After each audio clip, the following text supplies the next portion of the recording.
like as a test to see just what will happen. Yeah, unless you use a stain that doesn't enhance, because I know that there are stains out there that you can get that don't enhance it, but I don't know. I don't know that I would, because I don't stain, because we were just talking about that earlier about how I don't really stain that much. I use the ink, or I use the, you know, the pencils, and or just a clear coat, so I'm not really staining a lot. But they probably do. Unless you use a stain that does show the grain, it's more likely enhance.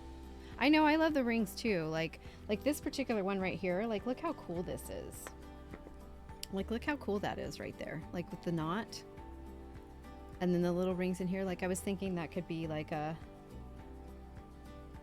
like that could be like a moon, and I could do like a haunted house and some bats, and you know what I mean? You like the stains that act like a paint and cover the grain. Yeah, I mean, it just depends too, because sometimes you want to enhance the grain depending on what you're doing, but you also, I mean, for burning, your main focus is your burn. You want to make sure that your burn is not overshadowed by a stain, or you lose your burn when you stain it. It's very hard to. You do not like the stains that cover the grain. Oh, did I read that wrong? You don't love the stains. Sorry, I read that wrong. That was my fault. I have some birch with heavy rings in them too. Yeah, I like the grain to show through. I did my first piece with maple. You did read it wrong. I'm sorry. Thanks for clarifying. I appreciate that. I did my first piece of maple on the replacement nameplate for the auction, and I really loved how it turned out, and it was so pretty. The flame in the maple was so pretty that I couldn't cover it all up. I've done some small amounts of experimentation of staining with wood burning. I think it's best to do on a wood that's not basswood. Yeah, exactly. That's the thing, because that's where it was going back to, is like is where you put the stain and where you don't, because sometimes yeah, sometimes it just doesn't work. Let me see here.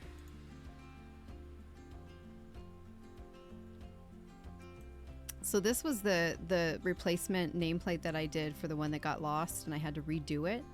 So I couldn't get the same cutout from they didn't sell the cutouts where I got them. I got the cutouts from the previous ones at Michael's, and they just didn't have anymore. So I went on and I found someone who was making these, and they made them out of maple. And let me tell you something, this burned like a dream. Ugh, and it smelled delicious. Smelled delicious. But as you can see, I enhanced that grain with the burn from here.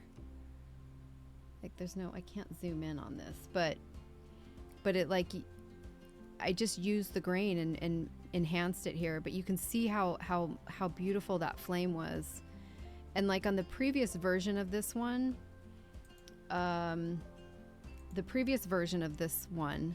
I dotted and covered that all up, right? So I was like, when I saw this maple, I was like, there's no way I can do that. I just couldn't cover it up.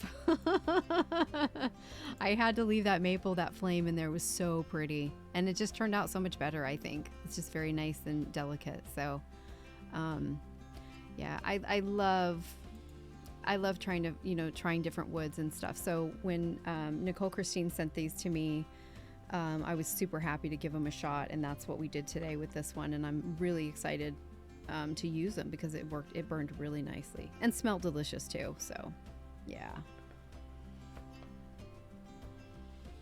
And basswood it's very thirsty. It really does absorb, but it did take my ink very nicely. So that's why I use the India ink. Because this is basswood, when I did this Pikachu, like this is all India ink, and it just absorbed it really nice and